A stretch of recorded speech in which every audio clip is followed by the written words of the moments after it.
Welcome to How to Play Horus Heresy 3rd edition.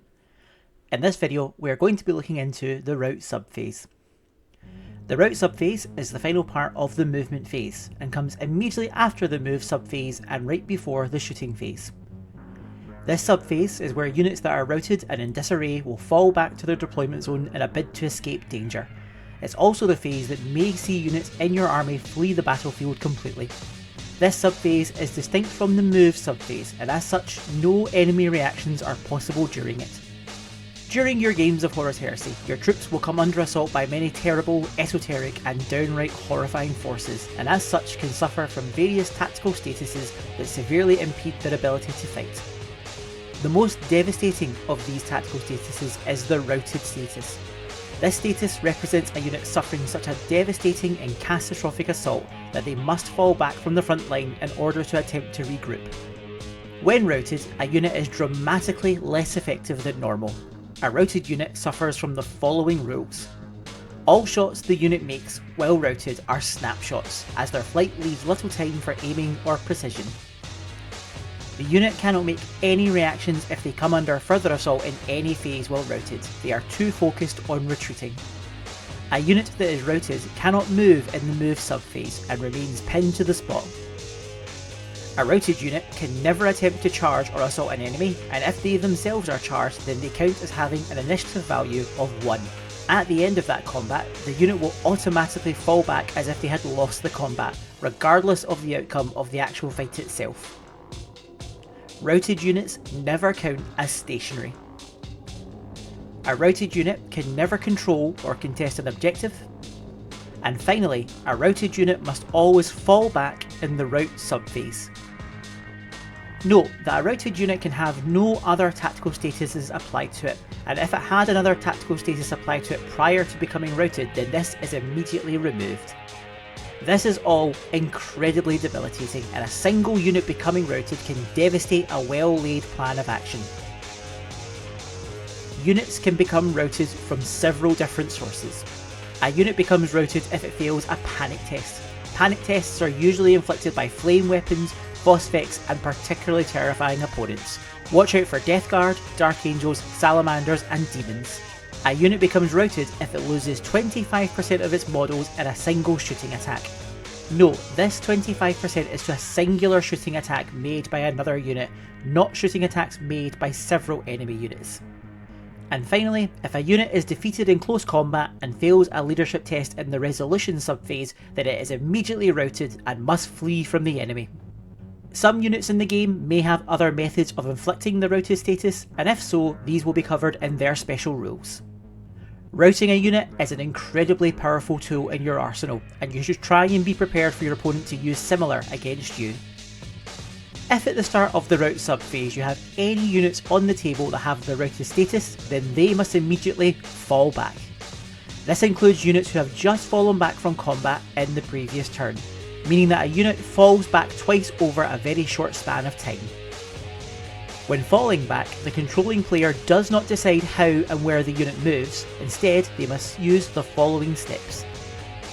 For each routed unit, the controlling player must roll a d6. This score is added to the initiative characteristic of the models within the unit.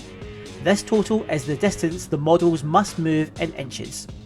Note, different models with different initiative scores will move different distances. The models in the unit will immediately move this distance to the closest point on their deployment zone's board edge. This point may be on the farthest board edge, the short board edge, or can even be a corner of a deployment zone.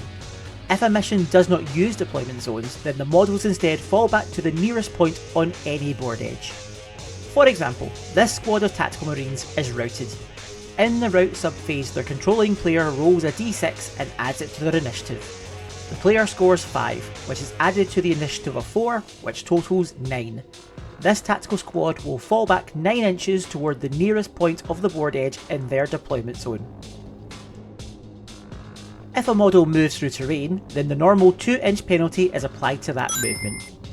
As they must move directly towards the closest point on their board edge, sometimes units can move through dangerous terrain and must take dangerous terrain tests as normal.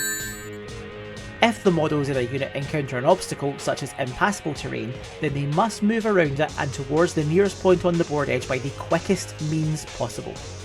Models cannot end their movement within 1 inch of an enemy model, and must always be placed so they remain 1 inch away but as close to the target board edge as possible. If for any reason they cannot do so, then the model ends its movement early at the first point it would have reached 1 inch from that enemy. The unit must try and maintain coherency as normal. However, every model must move the full fallback distance if possible. This means that a unit can fall out of coherency temporarily.